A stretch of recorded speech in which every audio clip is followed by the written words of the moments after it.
Welcome to the Discover Engineering and Turn Your Ideas into Reality video and webinar series sponsored by Siemens. My name is Tess Strauch. I'm the Director for Student and Early Career Development at ASME. Today, we'll be talking to Tess Strauch, a 7-year veteran teacher who currently teaches at BethPage High School in New York. She teaches a range of courses including physics, marine biology, and engineering.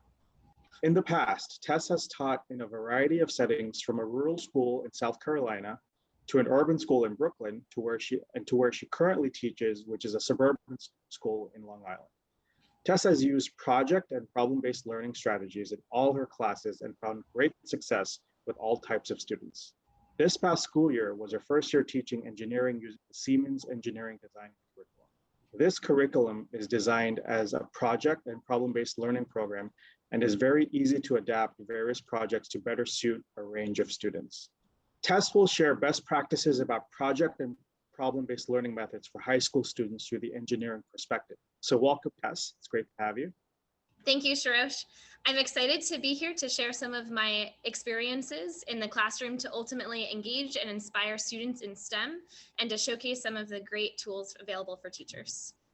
That's great. So Tess, why don't we start by hearing a little bit more about yourself, a little about your background, and even some about your experience at teaching at BethPage High School. Yeah, so as you mentioned, I'm a 7-year veteran, so I have been teaching in a lot of different places. I've been at BethPage High School for 2 years now. I teach physics, AP physics, engineering, and marine biology.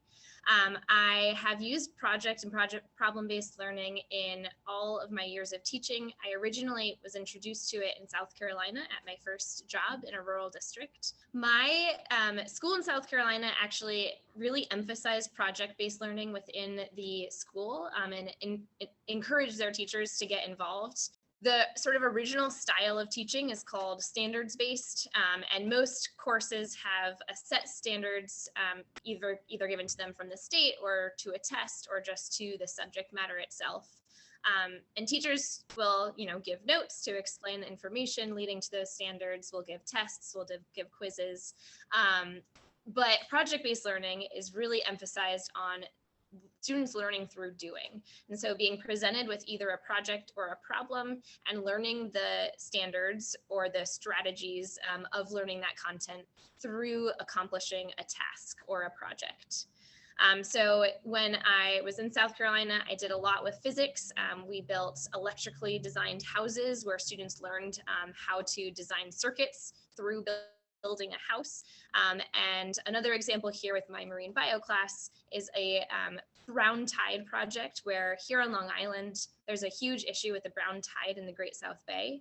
And so my students learned how to treat water, and they treated water by designing a filter system to clean out sort of dirty water and to provide an example of how possibly we can overcome this problem of the brown tide that's impacting our drinking water here on Long Island and learn the steps of the water filtering system.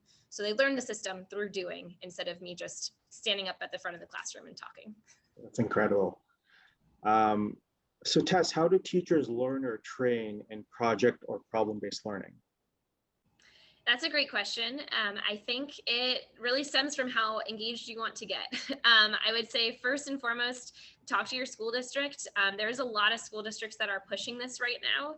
I know I'm at a school that isn't fully promoting PBLs or project-based and problem-based learning, but my director wants us to start. So there's a lot of resources that your school district will have, even if they haven't mentioned it to you yet. There's a lot of resources outside of your school district. So the Siemens curriculum that I mentioned before, I signed up for their week-long Intro to Engineering curriculum camp, or it was a virtual week-long camp, and they essentially taught me from the beginning to the end how you should teach students, but also taught you the Solid Edge software that they use for their curriculum. I know a coworker of mine did a similar PBL training for her AP Environmental Science. So just all around the country, there are lots of project-based learning opportunities out there, and just sign up for one, take a week-long course, see how it goes. And again, you can implement a lot from just that project-based learning camp that you go to. So Tess, can you talk a little bit more about the steps a teacher would take to implement project and problem-based learning in the classroom? Yeah, so the first thing is planning. These projects do take a long time to plan, or at least sort of think through at the beginning. And the starting point is always, what question or what problem are you trying to answer through the process? So what are you going to present to your students, and what is the ultimate goal that you want those students to either answer or accomplish at the end? Once you have that set, then you're going to design that plan. So what are the stages throughout the project where particular topics will come through? For example, if you are teaching to standards, what standards will fall in the various stages of the project? Then creating a schedule. So creating a schedule and sticking to it is one of the hardest parts of the project and problem-based learning, but ensuring that there are deadlines and that students are being held to those deadlines and holding yourself to them. And then at the end, one of the most important parts of project-based learning is having some sort of presentation or audience that students have to present to. So it's often called as an authentic audience. The best way is to get outside people into your classroom to hear the presentations or to see the products that students have produced. If not, I personally try to incorporate other teachers within the building, other students, other family members that students can present to, just to sort of get some outside eyes so they're not just presenting their ultimate project or problem to me. That's really great. And I think as a follow-up to that, because it sounds like that's a lot to manage. And I'm sure there's some great tools out there. So if you could share maybe a little bit about some tools you might have learned in this process, either from a project that you did yourself, or even just tools you're familiar with. Yeah, I feel like the teacher's trick is to never create your own things and to borrow from other people. So there are a bunch of different sources that I pull from. Edutopia is a fantastic website that has a lot of previously done projects that they report on. So they have some videos. I know for physics, there's a lot that I've, for example, Mission to Mars project I've done with my students and I got from Edutopia.